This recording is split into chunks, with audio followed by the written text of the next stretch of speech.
Tātad, pie kādiem secinājumiem nonācām šī eksperimenta rezultātā?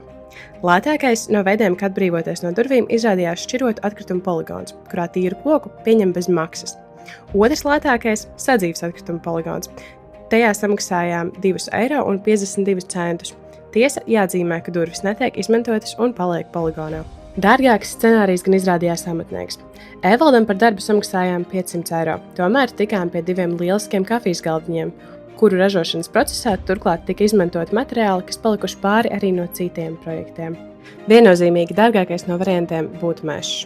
Latvijas valsts meži par mūsu atkritumu izvākšanu samaksātu vidēji 80 €, kamēr mēs riskētu iedzīvoties sodā apmērā no 70 līdz 1000 €.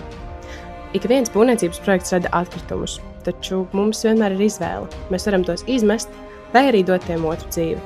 Tādēļ aicināšu šķirot un radīt lietderīgus būvgružus.